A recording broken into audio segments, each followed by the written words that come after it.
Welcome to SLP Nerdcast. I'm Kate. And I'm Amy, and we appreciate you tuning in. In our podcast, we will review and provide commentary on resources, literature, and we'll discuss issues related to the field of speech-language pathology. You can use this podcast for ASHA professional development.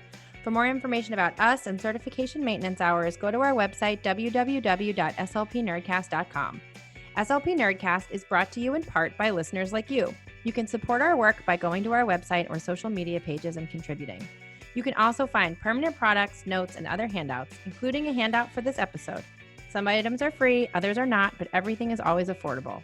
Visit our website to submit a call for papers, to come on the show and present with us.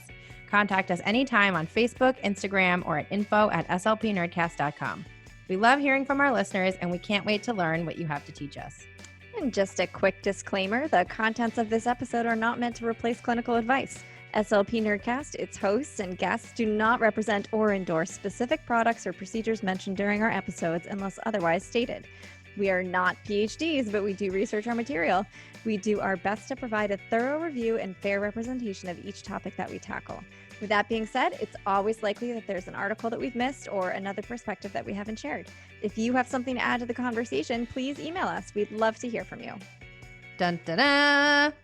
I'm so excited about today's episode. It's going to be so great. Amy, what are we talking about today? Today, we have the great pleasure of welcoming Stephanie and Liz Willis. Welcome, Stephanie and Liz. Thank you so much for having us. Liz and Steph are here to discuss the connection between language and literacy. Can you guys please tell us a little bit about yourselves? Sure, I'll get started. I am Stephanie Willis. I am currently an elementary school media specialist, literacy specialist, and a former classroom teacher. I live in northern New Jersey in the Morristown area. I went to Penn State for my undergraduate degree in kindergarten and elementary education. After graduating from Penn State, I started my teaching career as a second grade teacher in New Jersey. During my time as a classroom teacher, I received my master's in literacy from the Teachers College at Columbia University. At TC, I worked alongside the Teachers College Reading and Writing Project and served as a literacy coach in my school district. I supported the teachers in the adoption of the workshop model for teaching reading and writing. And after 8 years in the classroom, I decided I wanted to focus on literacy instruction, have the opportunity to work with students, and also be able to support the teachers. So luckily, I found that in my current role as a literacy and media specialist. I absolutely love children's literature. I spend my days surrounded by books, reading, and sharing my favorite books with others. I also run a literacy Instagram account at the Literacy Party where I share those favorite books, professional development courses, and classroom literacy resources. That is an incredibly impressive list. Huzzah to you. Cool. I also think, Steph, you're the first classroom teacher that we've had on the podcast. Welcome, welcome. Yes. Wow, that's You've got your own shoes to fill. Cool. Very exciting. All right, Liz, tell us about you. Okay, so I am Liz Willis, the other sister. I'm the older sister. And I am a speech therapist and behavior analyst. I also live and work in New Jersey. Stephanie and I actually live like 15 minutes apart, so that's super fun. And I went to Penn State as well for my undergrad and my master's in speech therapy.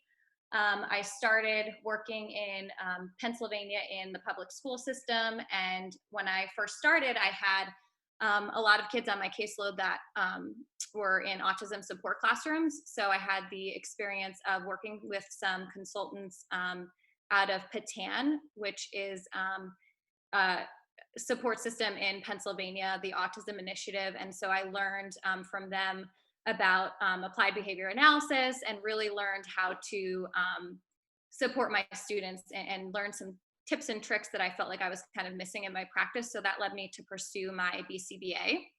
And I continued working in Pennsylvania for a few years, and a couple years ago decided to move back to New Jersey. So I was lucky enough to be able to continue working for the organization that I was working for in Pennsylvania. And I've been working from home for about 3 years. So I've had kind of a leg up on the rest of the speech therapist population that just started working from home in 2020. So I work for that same organization, providing some consultation to school teams that are working with kids with autism. I am also a telepractice coordinator for my organization. Wow. So help support speech therapists and other professionals in providing virtual special education instruction. I have my private practice, which is a small private practice, communication and behavior solutions. So I see some clients for direct service and consultation in both New Jersey and Pennsylvania. And yeah, but I have special interests in the area of social skills and play, but also more recently in literacy. And I want to put this disclaimer out there that I am not the literacy expert in this conversation. Stephanie and I have had a lot of fun in the past couple of years now that we're closer together, talking about language and literacy and how interconnected they are. And so we actually recently started our own podcast called the Language and Literacy Collective. So that's been kind of a fun exploration, and we're really excited to be on today talking about language and literacy. It's so great. So, I mean, just for the sake of saying it, that list of accomplishments is also incredibly impressive. So, huzzah to you as well. I think and you're that I'm old. Yeah, it's okay. So, as Amy would say, we're medium long in the tooth, which is like a super old timey expression, but whatever, gets the point across. So your podcast is awesome. This is sort of how we found you guys, just being, nerdy podcast adventuring out there on the internet. It's really, really awesome. And we're so excited to have you guys on. The relationship between language and literacy is something that I personally am not very familiar with. So one of the reasons why Amy and I love this project so much is because we get to learn so much from our peers. Before we get started, the powers that be insist that we read our disclosures. Financial disclosures. Liz is an employee of a public education entity and owner of Communication and Behavior Solutions. Stephanie is an employee of a public school system. Stephanie also owns a Teachers Pay Teachers store, which can be found at the Literacy Party.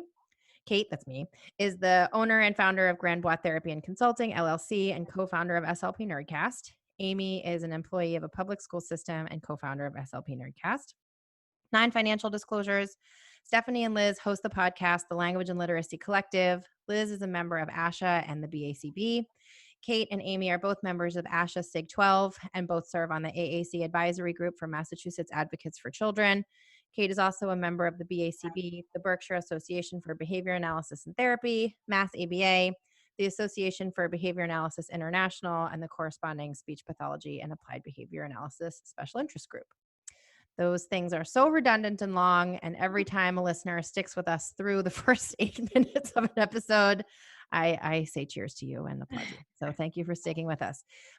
Before we get into the exciting part, I want to read through your learning objectives for the day so we can sort of explain to listeners all of the meaty and delicious things that we're going to consume throughout the course of the next hour.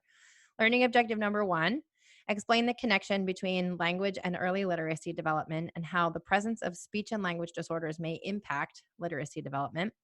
Learning objective number 2, identify early literacy milestones from infancy through preschool. And learning objective number 3, describe the speech therapist's role in the area of literacy and how to incorporate literacy-based activities into therapy and early intervention through preschool. Super action-packed. It's going to be great. Why don't you get us started by going through some things related to learning objective number 1?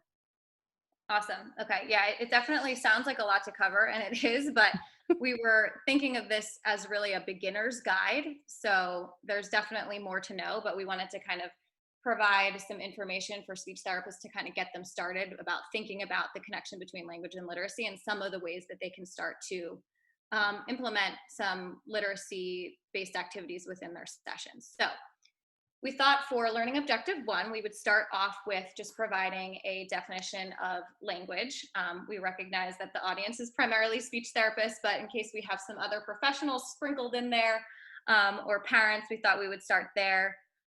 This is actually something we've discussed on our podcast. In one of our first episodes, we talked about a definition of language and literacy. And in order to provide a definition of language, we also wanted to start with communication and speech, because sometimes those 3 things are confused. So communication really as more of an umbrella term, referring to the process of conveying a message to others. And it's really that overarching term, as I mentioned. So as humans, we have many ways of conveying messages. So think about things like eye contact, facial expressions, gestures, and body language, to name a few. And if you're a parent or have spent time around young children, you'll know that babies, the first means of communication is through crying, right? And then as they develop, they will start using, I guess, more acceptable forms of communication like gestures, reaching, pointing, waving. So just want to point that out as communication being that overarching umbrella term. And then we have speech, which can be defined as how we make sounds or words. So going back to the baby, they might start out by crying and learn some of those other ways to communicate.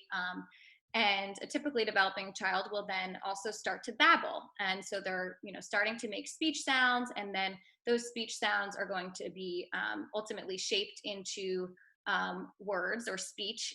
So speech can sometimes be referred to as spoken language. And then we get to the definition of language. So language refers to the use of words to share ideas and communicate our thoughts. And language relies on a system of socially shared rules.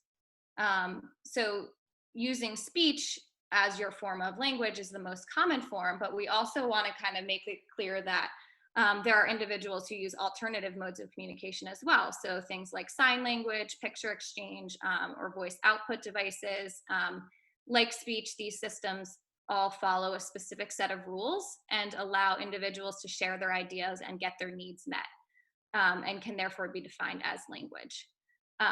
And we're not going to really have time to get into this, but we want to make it clear too that just because, an individual is not speaking does not mean that they don't have language, and it does not mean that, they're not able to learn literacy. So we don't want to discount that population as well. I think that's a really important point that you raise, which is that oral speech is not required for literacy. Absolutely. Yes. We won't have time to get into the specifics of that. But yeah, that's something that we want to really hit home. It's a good reminder. It's always a good reminder to hear that. It is. All right, next is the definition of literacy. So I'm going to share with you the definition of literacy. So the simple definition of literacy is the ability to read and write. So someone who can read and someone who can write is considered literate. There are an incredible amount of skills necessary, though, to read and write. And when a child is considered literate, there's also an extremely broad range of skills that teachers use to assess in depth the knowledge and understanding a child has about a topic. So in order for students to read and write, they have to understand and differentiate between sounds, as well as understand the sound and symbol correspondence with the alphabet. When students have a consistent grasp on the sound symbol correspondence, students can learn to decode or to read words, and they learn to encode and write words. So the ability to encode and decode words doesn't mean literacy has been achieved. Literacy becomes a process where one expands their knowledge of reading and writing to deepen their understanding and develop their thinking. So our expectations are that students can understand, interpret, predict, infer, connect, compare, and communicate what they're learning, and that they use their literacy skills to participate in a world around them and to have success in other areas. Can we just put that definition up on a pedestal for 2 seconds? Because it's so important to, I think, reflect on how, I don't really have the right vocabulary to say this, but how deep that definition is. It is not encoding and decoding. It is all of these additional skills mapped onto encoding and decoding. And I think particularly with our students or populations that have complex communication needs, when you get the encoding and decoding, there can be this flavor of, oh, they can read and write. They're literate now. They can read.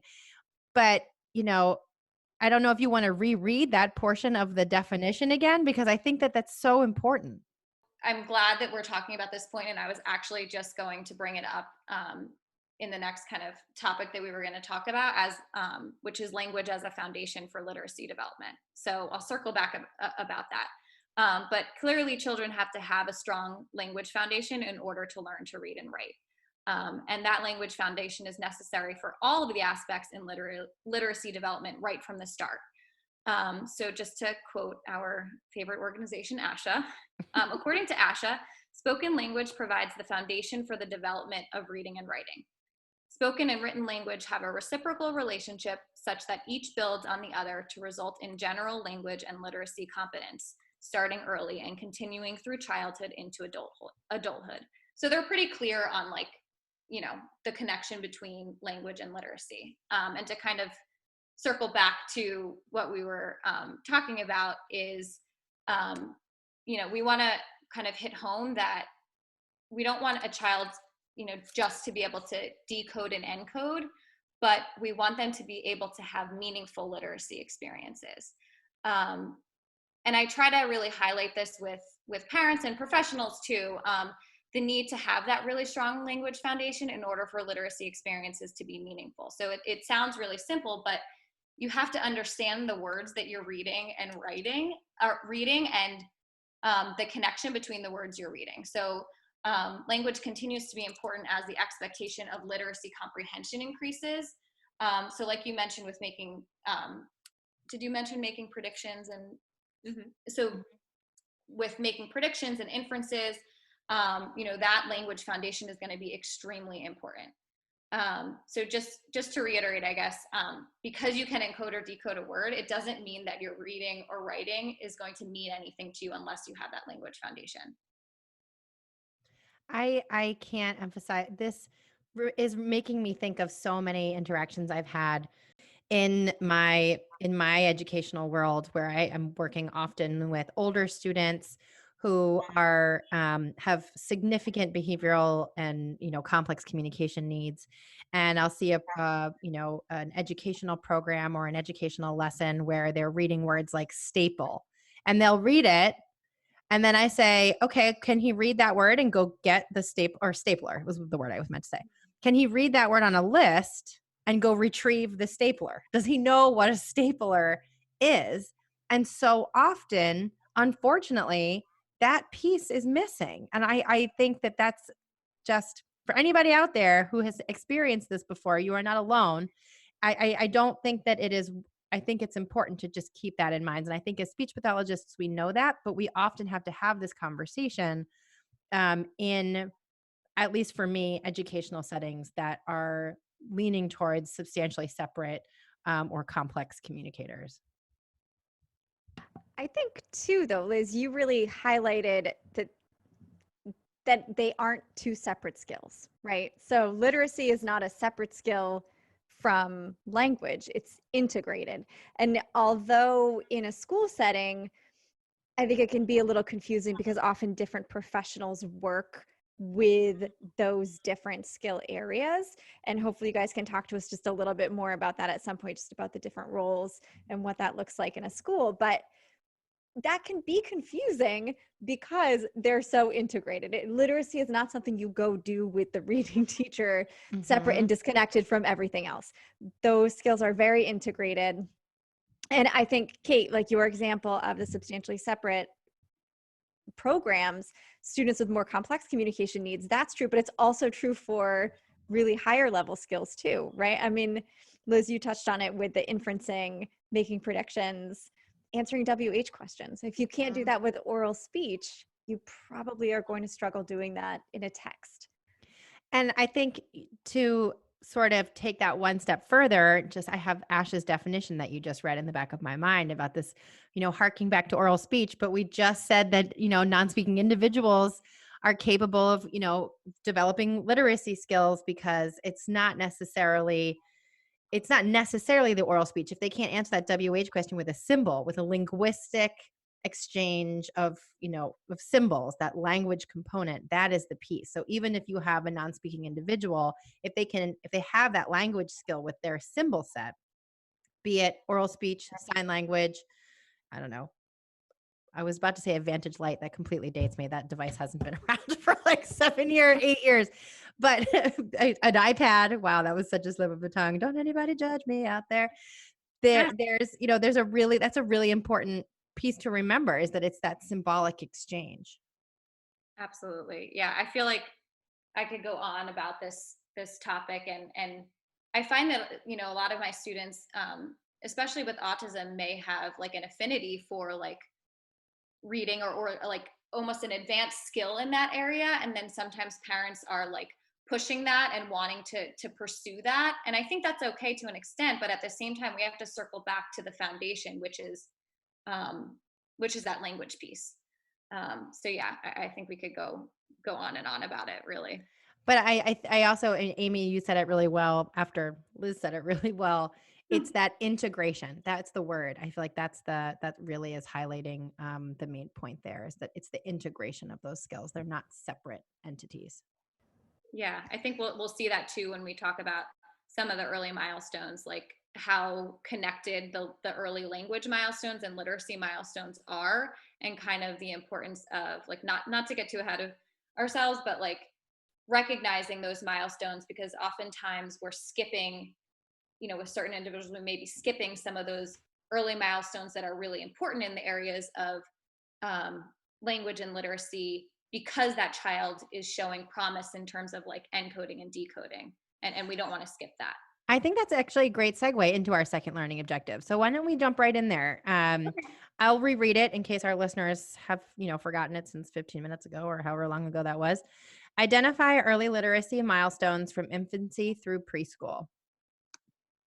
Okay. Yeah. So we're not going to kind of like list off all of the milestones. I think we wanted to just touch on really like the importance of knowing the milestones. And we've kind of touched on that a little bit already in the conversation, but recognizing that, a really strong language foundation is necessary. And a lot of those early language milestones and literacy milestones are intertwined. And knowing the milestones is important, because that lets us as speech therapists or parents recognize when their child may be falling behind in certain developmental areas. So we like a resource. We just wanted to share 2 resources that we like. So we like a resource by Reach Out and Read. It's called Milestones of Early Literacy Development. And it just goes through some of those milestones from 6 months to 5 years of age. And it breaks down the milestones basically into like 3 parts. So it talks about motor development, talks about communication and cognition, and then also mentions some tips for what parents can do and kind of look out for, and also what to read with their children. And I think if you do go and reference this resource, you'll recognize that a lot of those early milestones of literacy are also related to language as well. So you'll see things like from 6 to 12 months of age, that a child will smile, babble, coo, begins to say certain sounds, responds to his or her own name. Then moving towards, using single words, expanding length of utterance, reciting whole phrases. And then there's also sprinkled in some milestones that you may not see if you're looking at a resource that just highlights language milestones. So some things that may be more related to like literacy itself. So pats a picture in a book to show interest, turns a book right side up, likes the same book again and again, or pretends to read to dolls and stuffed animals. So it kind of sprinkles in some of those aspects of the literacy milestones, again, that you might not get from a language resource. So we can share that resource up on our website. And I'm so glad that you guys shared it, because as somebody who loves lists and forms, that's exactly the type of thing that I'm looking for in my clinical work, is to be able to kind of look at something that's gathered all of that data into one spot for me. So I know the different things that I'm checking for. And, we broadly remember some cardinal milestones, I think, as you're working as a clinician, but there's no way to remember all of them, or at least I can't remember all of them. So finding a nice resource like that is really helpful, because then I know where to go. So thank you for sharing that. I also think it's nice to point out that, as a clinician, we talk about this a lot on this podcast in terms of being expected to be a jack of all trades and remember everything that you were taught in graduate school. I'm a perfectly competent clinician, but I do not remember a lot of the milestones from birth to a year, because I have not worked in that population since I was in graduate school. And I think for me, sort of what Amy was saying, the lists and the resources are so tremendously helpful. But also just remembering that I'm going to use the word integrated again, that the milestones in early childhood are related to the milestones for literacy. That is, if I'm being honest, something that I had never considered since I took my one literacy course a million years ago.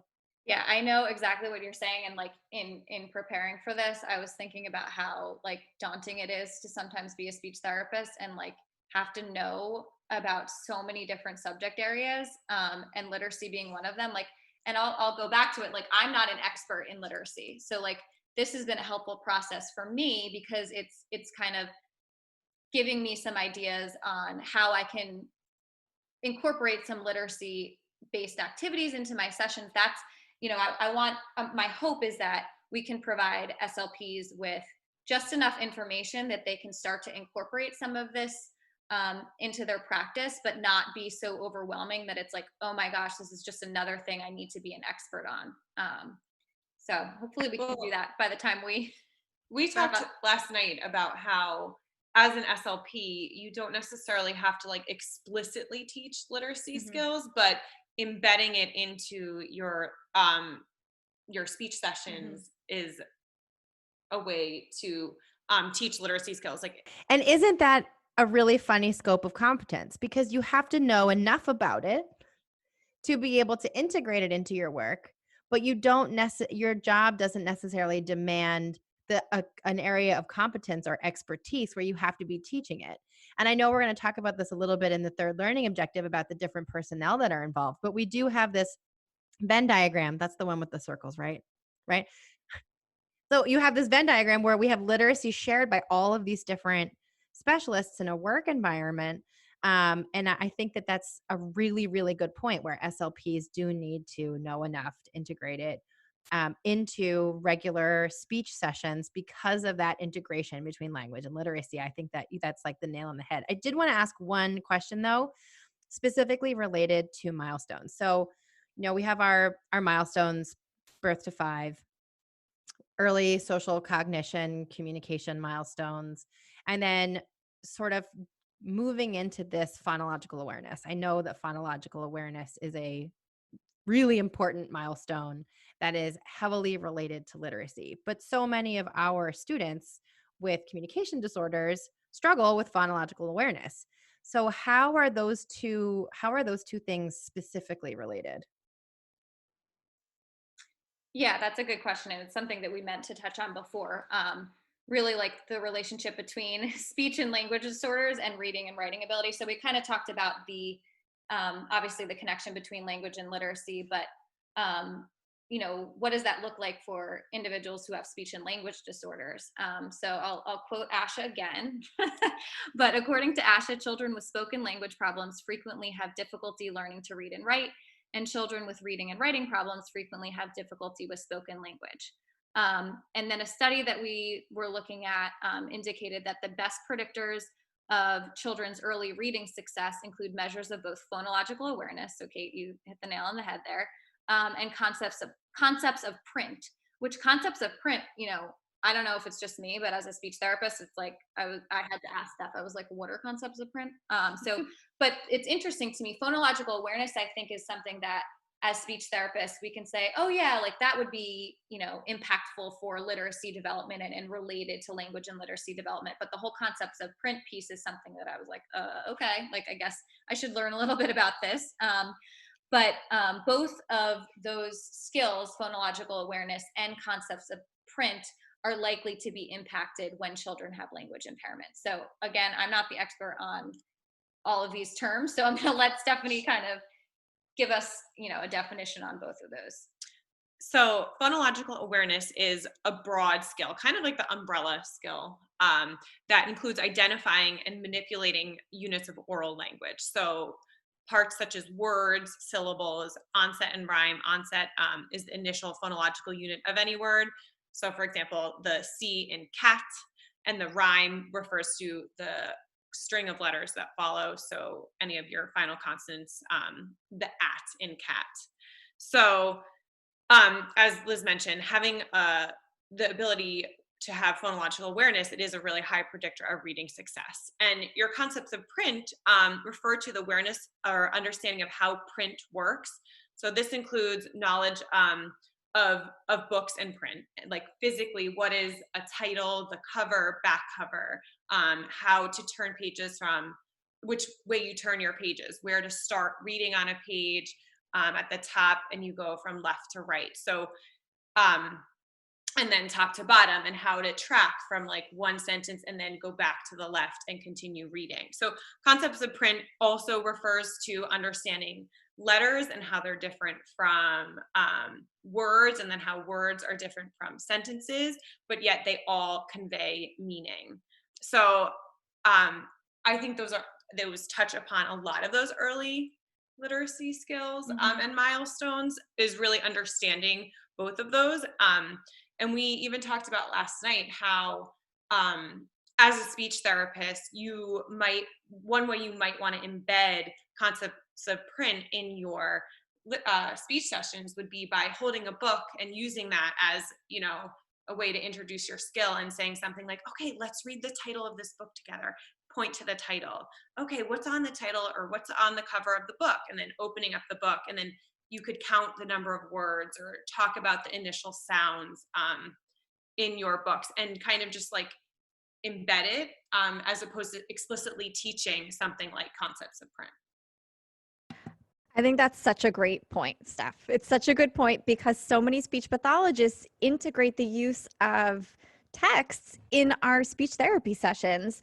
And so to just do that and kind of reframe a little bit the activities that we're doing with our students, taking the time to point out the title, taking the time to point out, where we're starting and how we're going to start reading over here, how many words there are. Those are all things that we can embed in the activities that we're already doing to support the work that other specialists and educators are doing to help instruct our client in reading skills.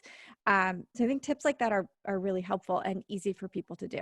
And I think I know we're going to talk about personnel in the last learning objective, and I'm having such a hard time not jumping forward, because I think that this is such an important moment for collaboration. So if, as speech pathologists, we're not explicitly responsible for teaching literacy, but we are embracing literacy and creating opportunities to generalize literacy, then we need to work really closely with the literacy-oriented professionals in our work setting.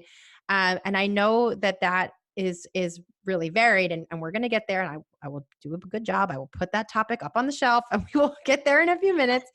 But I do think that it's, sort of harking back to that whole idea of competency and having speech pathologists expected to be master of so many domains. I think the idea of describing the difference between specific instruction and incorporation is a really, really important difference.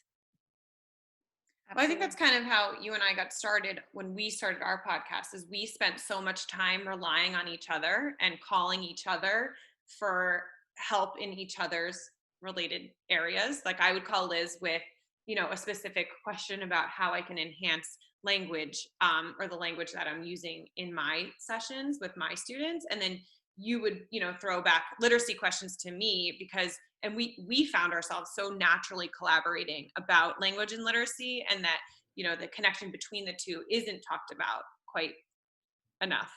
I mean, 10 times 10,000. I mean, you guys are so lucky to have each other, but think about all of the different places where speech pathologists work in a developmental setting. Schools don't necessarily have these professionals at hand and accessible. And there's certainly not time written in anybody's schedule to specifically collaborate, unless magically you found funding for indirect service. Another soapbox we don't have time for me to get on right now. Private practice. So many times when I was in a private clinic setting, I have had families come to me saying that they're looking for support in all of these things. And I read the IEP, and it's all these literacy objectives. And here I am as a speech pathologist without this in my scope of competence, and without access to a literacy specialist, because I'm in a hospital outpatient setting, or I'm working as a unit of one in my private practice setting. I think that happens so often and is a huge problem across the board. Yeah, I think the collaboration is absolutely like imperative, but at the same time, like I think that's why platforms like this, like podcasting, is so great, because maybe you don't have access to someone to collaborate with, but you have access to like the content and the information. So yeah, I just think it's a great medium to like get this additional information, because sometimes all it takes is like, oh, speech therapist, like concepts of print may be something that your student, struggles with. This is what concepts of print is, and this is a really, really simple way that you can just introduce that in your speech session. It doesn't, again, have to be, like Stephanie said, like explicit instruction, but it's something that you're modeling and kind of reinforcing throughout your sessions naturally. And to connect it back with our second learning objective there with the milestones, I think that charts like that can be really helpful too, because they can place some of those skills in the context of language skills that we're looking at as clinicians. And I know that you had mentioned that there was a second sort of milestones resource that you guys use. And I'm wondering if that has some more sort of things that we can look for now that we have a better definition of what concepts of print means, for example. Yeah, so our second resource is from ASHA called Getting Your Child Ready for Reading and Writing. We will send it over. So you guys Yeah, can we'll post it on the episode page, and Perfect. it will be in the show notes. So this resource looks at children from 8 months through 6 years, and it breaks skills down a little bit differently than the other resource we shared. So it separates reading milestones from writing milestones, but also provides tips for encouraging reading and writing development throughout the years. That's awesome. I should read that. Are there any highlights in there that you, as a literacy specialist or an SLP who has ready access to a literacy specialist, would highlight as maybe things that are particularly important, or things that you sort of wish more speech pathologists were aware of and we aren't, or are sort of all of them just super important and we should all read the document? Well, I think I don't want to get on another soapbox here, but one thing that I think is not stressed enough, and I think I don't know how well this is highlighted in both of the resources that we share, but is establishing a love of reading and like a desire to read and experience books. So I think that may be kind of, I don't know if that's embedded throughout this other resource, but that is also extremely important as well. If you can anticipate that, your child, because they have these language impairments, may also struggle with literacy down the road, like we should be focusing not on the encoding or the decoding. We should be focusing on establishing like the motivation to read and listen to stories read by parents.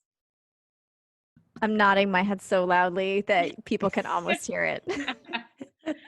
So many of the suggestions in this document from ASHA includes having books like available. So just like access to books, surrounding your child with books. I know we talk a lot about that when we talk about like building a love of reading, is just like having books like around. And I know that might sound a little silly, but there are so many people who just don't have their kids surrounded by books all the time. Reading aloud to your child is so important. Some of the other things that they have in here are making sounds, like making your reading interactive, pointing out rhymes, make sure like having your child point to different things or touch the pages in the book, and just really taking time to spend time reading. And I have two things to say, piggybacked onto all of this stuff. Number one, I think it's not thinking about how many barriers there are to just having books around. So there are so many kids who don't naturally live in literacy rich environments for 1,000,005 reasons, related to economic status, related to life, related to language barriers in their household, related to maybe parents who have some, other barriers to literacy. And there are a lot of, I know of at least, I think that's why it's so important to participate in book drives and donating books to places like Reach Out and Read, which I think we've done I had done a few book drives for them. I think they have a book drive. I'm saying that I'm going to have to double check and put the right information up on our website. But point being, creating that love of literacy is so important, but there are a lot of, I think, invisible barriers to having access to those things. And on top of that, I think for our more complex learners as speech pathologists, um, where we know philosophically and theoretically that it's so important to have access to literacy, but the student is also working on a lot of other functional skill, reading can sort of feel like work, right? You have to sit at the desk. You have to, touch puh, but I don't want to. So, I mean, establishing literacy as a fun, loving activity from the beginning is just even more important than just introducing it in a school work setting. I see you all making faces at me. No, I'm not sure if I'm saying anything that really makes no, there are such good points, and I feel like it aligns completely with what we have been trying to like stress. In our podcast, we talk about, I think it's episode 3 and 4 in our podcast, that is talks about how to encourage a love of reading in your child. And one of the things that we do touch on is access. And we talk about, utilizing your local library, participating in book drives, even like, and I don't know if this has kind of come out of like the virtual situation that we're all in, but like YouTube has a ton of books that you can access as well. And it's a different experience, but you're still getting, that same content. So, that obviously requires like an internet connection, but, there's different ways to go about like accessing books besides having to, go to your local bookstore and purchase them. Oh, local bookstores. I still have one local bookstore. I hope it stays open forever. I feel like those are totally side note, unrelated. Yeah. We love our local bookstores. I am a book hoarder. She has a problem. Like she literally every day gets like, I don't know, like 2 or 3 books. I will say, as another added resource, your Instagram page, I know that we live in a weird world where social media doesn't necessarily equal access to academic information, but there is an exception here, and it is your Instagram account at the Literacy Party, right? And I, having watched you for a while, I've only had an Instagram account for like 6 months. I know how to use it now. There, you review all of these great children's books on your doodads, the little circle thing, the stories. And it's so great. And there are a lot of other accounts and other people out there who have, and I'm saying that I don't give two whats about social media. That is an internet resource that people can be using with a Wi-Fi connection to get access to other literacy related ideas. So thank you for hoarding all of your books and sharing your book hoard with the rest of the world and all of the speech pathologists out there. In the interest of time, this is the topic that I've been waiting for. Not that all of the rest of this content wasn't amazing, but learning objective number 3, describe the speech therapist's role in the area of literacy and how to incorporate literacy-based activities into therapy and early intervention through preschool. Okay, so this is the last time I'm going to quote ASHA, I promise. But according to their position statement, their 2001 position statement, they said the reciprocal and multiple relationships between spoken and written language make it appropriate for SLPs to play an integral role in helping children become literate. So speech language pathologists have a key role in promoting the emergent literacy skills of all children, and especially those with known or suspected literacy related learning difficulties. So we've like kind of touched on a lot of these things like throughout this whole time chatting here, but I think we have a specific set of tips for SLPs, and maybe we can make this, speaking of social media, like make this into some type of like visual. But our tips are: 1, from an early age, incorporate literacy-based activities into therapy. 2, educate families on the connection between language difficulties and literacy difficulties. 3, encourage families to build a love of reading with their child. And 4, collaborate with other professionals when possible. We kind of touched on that a little bit. And I know we've mentioned a couple times, like, what are those other professionals? So if you want to get into that now, we can do that, and then maybe circle back to our last our last tip? What I can do is every week that we release a new topic on that Friday, I try to make an infographic to go along with it. So I will, tag all of you in it, and I don't know, do whatever I need to do to get it up into the interwebs, and so people can look for it to be posted on our page and on your pages the week that this episode releases. So if you're listening, take a look. Awesome. That sounds great. Yeah. I think we have really kind of been focusing more on like emergent literacy and like literacy through preschool. So I don't know how, I mean, obviously you may have access to some professionals, but I think more in school age, you would have access to professionals that are like literacy specialists or reading specialists. So I don't know if you want to talk stuff about kind of what the different roles would be. Sure. So I am a literacy specialist, and oftentimes people don't really know what that is, or they assume it's more than it is. I was talking to Liz last night, and even you're my sister, and didn't even know what my job really was about. But a literacy specialist is more focused on literacy instruction than it is on literacy intervention. So I was explaining to her, I mean, she knew this part, but I'm not I don't have a special ed certification, and I don't focus on literacy intervention skills. However, being that I was a classroom teacher for 8 years and got my master's as a literacy specialist, obviously there were courses that I had to take on literacy intervention, but my role and the role of a literacy specialist is to support teachers in their implementation of literacy practices and like best practices.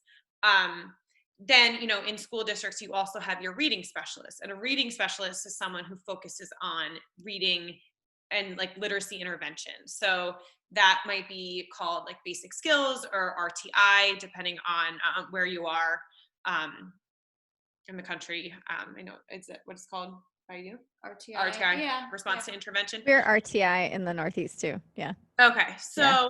I'm glad you said it out loud because I didn't know what the acronym was. So it's fine. So not all schools have literacy specialists. I believe all schools have reading specialists. And then you also have your special education teachers who also have special education students who have literacy needs in their classroom. So oftentimes your reading specialist sees students from regular ed classrooms, and then potentially as they transition into a special education setting, depending on what their needs are. And then, you have speech therapists. Mm-hmm. And then we also talked last night about how there's also people who are Orton Gillingham trained. I know you had someone on the podcast. There's also a program like Linda Mood Bell, which are multisensory approaches to teaching reading. And, your reading specialist might also not be certified as an Orton Gillingham specialist either. So there's kind of like degrees of intervention. I guess I'm probably the least degree of intervention, as I'm more, focused on instructional programming.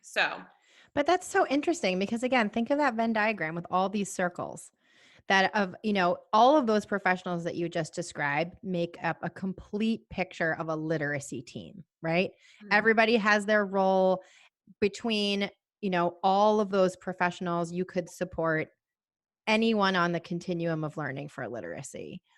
Unfortunately, so many settings don't have that whole team. They don't have every circle in that Venn diagram. They might have one or two.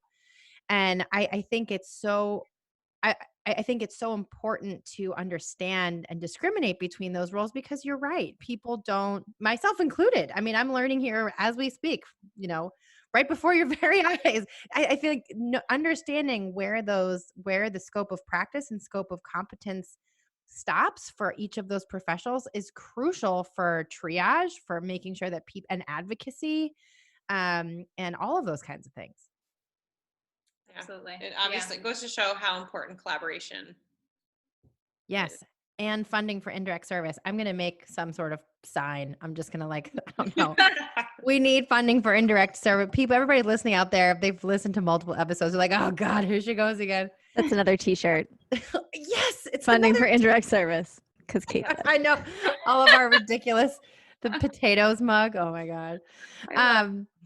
But I mean, again, I think, thinking about speech pathologists expected to be a jack of all trades, we see people who fall on so many different places in that continuum of learning, who need support and different levels of instruction from all of these different professionals. So if you can't collaborate and you don't have time in your schedule to seek out that additional support that you need as the professional, then what are you supposed to do? It's sort of maddening.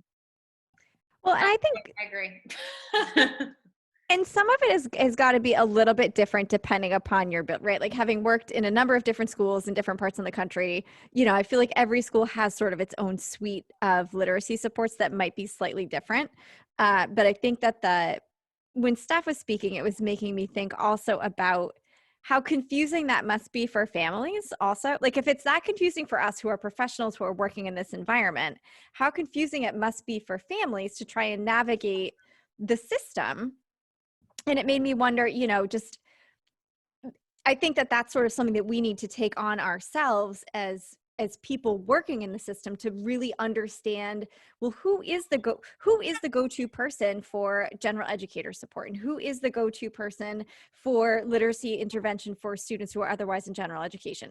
What do we do in our program for students who are in special education for more than 50% of their day, or whatever, so that yes, we can do our job better and know who to talk to, but also to help our families navigate that process too and understand. Because when I hear, to be honest, like when I hear something like literacy specialist, I think, well, I want that person. That's what I was just about to say. I literally think that even just the title of literacy specialist, well, that's the person that fixes the literacy problem, right?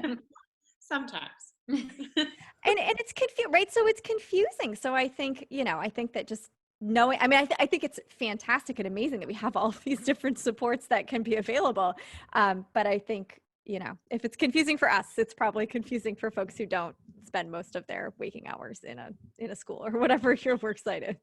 Yeah, I think that especially in school age that it can get confusing. And I think to bring it back to like the early intervention, like preschool age, at that age, it's like you have a different challenge. Like it may not be like the challenge with finding the right professionals. It's really just like educating the families and recognizing that there is such a connection. Like when you get to school age, I think you're like, oh, okay, that's when you realize that the children are struggling with literacy. But in the earlier years, that's when you really need to like provide that support and make sure you're reinforcing those concepts. So yeah, I think it's kind of, it's something that speech therapists should be aware of right at the get-go, even within early intervention services. So I feel like I could talk to you guys for hours and hours, but we only have 1 hour. And before we let you go, I was really hoping that we could circle back and you could tell us a bit about your last tip for SLP. Okay. Yes, let's do that. So the last tip is within speech sessions, incorporate activities that target various aspects of phonological awareness and concepts of print. So Stephanie kind of touched on this with the concepts of print piece, but we have some ideas for phonological awareness. Embedding the concepts of print, like just kind of modeling it and like, here's the title, let's look at the title, let's turn the page. And, that's, I think, a little bit easier than phonological awareness. So one of the activities we wanted to share with you is called Animal Breakfast. This is such a cute activity where sounds really fun. I know it sounds fun, right? So using the onset of a sound. So say you had an elephant, the onset is E for elephant. And what you would do is you could match elephant or E with other same initial sounds. So elephant would match with eggplant, and then T for tiger, or maybe tiger would match with tacos. And you can have, all of your such a cute idea play pieces out, and then, have them match up different animals with different types of food. I know that's like pretty common. Yeah. And it's, I think like your main goal of the activity wouldn't necessarily be the like phonological awareness piece, but it would be kind of something that you embed throughout. So like maybe your main goal, like you're working on like categorization or just like expanding vocabulary or something like that, but you're also incorporating that phonological awareness within this existing activity. It's just a fun idea. And I'm always looking for like, what can I do now? So Such a good idea, because I feel like so many of us have vocabulary objectives for our students. And I think that that's a great example of where if you just have a vocabulary objective, why not pull in vocabulary that sort of does double duty and at least provides exposure? You know, the same idea as the title and pointing out, this is the title. We're going to read a story. Here's the title. We're going to learn words. We're learning about animals. Look at all of these animals. Here's an elephant. My elephant in my head was having eggs, but that's fine. He can have eggplant. The tiger's going to have tacos. So I think, you know, it's just a great way where if you're working on vocabulary, you're working on categorization, why not incorporate some of this literacy component and make it fun? And now I want tacos. Well, it just shows that like you do, as a speech therapist, you have to have an understanding of literacy in order to embed literacy into your speech practices. Okay, should we try for the Lego activity? Okay, so here's the Lego activity. The Lego activity is basically just a way for you to kind of blend sounds. So when I'm working with my students, we do, you know, hand symbols for blending. Like we'll practice the sounds like at, mat, and put mat together. But another way that you could have students demonstrate that to you would be by using Legos and building at, mat, and showing that, you know, each letter has a different sound and it's each its own phonological unit in the word mat. And that can be like used again in like a vocabulary activity or even in like a speech activity. And we've talked more about the connection between like language and literacy, but a lot of times we have kids who are working on speech sound production who also have language impairments as well. So that's just a way to kind of add in some phonological awareness. It makes it multisensory, fine motor. It sounds like I'm not having any fun in any of my sessions because I think the multisensory component is really important. I do, especially with sound, because sound manipulation is so ambiguous. Absolutely. I just wanted to do a quick disclaimer that we did not come up with these activities. So maybe we'll send along the websites with the activities. But we've done that would be great. That would be great. Do you have any other tips? I think that was it. That's a lot. I mean, we could talk for, hours and hours. We do have one other. We did want to mention that reading books that are repetitive and focused on sounds and rhymes is really important. So when you're choosing texts to use in your speech sessions, in order to build on phonological awareness, having sounds and rhymes really explicitly is great. Just before we let you go, when we talk about the repetitiveness of a book, like it makes me think about books like Brown Bear. But another thing that comes up a lot and people ask questions, especially families, would be like, oh, this is my kid's favorite book and they just want to read this one book all of the time. Is that a good thing? Yes. Rereading is one of the best ways to build fluency. I know, maybe little preschool age students don't need to really worry about their fluency, but repeating favorite books is an awesome way to also build comprehension too, because every time you read, you can notice new things too. So rereading is great. Big proponent. Awesome. Thank you so much for saying that. Because I think sometimes people get a little confused and they're like, maybe we should be reading different books. But it also connects back with way back at the beginning when you guys were talking about make it fun. Right. If this is your favorite book and it brings you joy to read it, that's let's do it 1,000 times until your parent. That's exactly what I was thinking. And read it. I mean, I could probably tell you I could read this, a handful of my kids' books without the book because I've read it so many times because they made me, because they liked it. I think it's, it's also following the direction of the child at that point too, to make it a reinforcing activity. You guys, this is so much information. This was really, really great. We're very grateful to both of you for spending time with us and teaching us all the things. I just want to emphasize again that all of the resources that we've gone through are going to be on our episode page and in the show notes. Definitely check out some of the online resources that we mentioned. There's a bunch of great resources, including the Instagram account at the Literacy Party. Is it the Literacy Party or is it just there's a the in there? There's a the. And I'm just thinking of another one that I follow. Here We Read is another great one. I love that one. Do you have any others off the top of your head? Just other places where people can visually experience books if they're looking to build up more library of books? I love Toddlers Who Read. She's Okay. great. So she has a preschool age son, and she basically documents all of the things that they do, literacy-based activities that they do. And I always call Liz. I'm like, did you see what Toddlers Who Read posted today? And then I really like, she just changed her Instagram handle to at Sunny Seed Co. She used to be Literacy for Littles, right? Yeah. But she does a lot of book recommendations, but also she has preschool age children and shows a lot of the literacy skills that she works on with them through various activities. I think those are my main go-to accounts where I'm like, that's awesome. I love this. If our listeners have any questions for you guys, do you have any contact information that you'd like to share, or projects that you're working on that you'd like to share, or anything else that you could, where our listeners could contact you or get additional resources?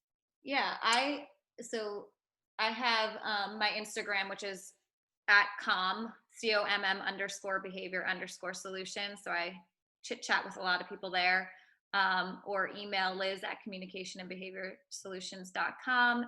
And then we have our joint language podcast. Yeah, we have our Language and Literacy Collective at Language and Literacy Collective Instagram account, and then we have the Language and Literacy Collective podcast, and then you have. So I have just projects on projects on projects, people. Yeah, we just don't stop. I have the at the Literacy Party Instagram account, and you can get to pretty much everything I do through their website, YouTube. So if anybody has a question, they're free to send you a message. Yep, a direct message through Instagram is the best way to get in touch with me. Okay, good to know. Well, thank you again so much for joining us. This was really a pleasure. And thank you to our listeners for sticking with us. And we hope to see everybody back here soon. Thanks, guys. Thank you.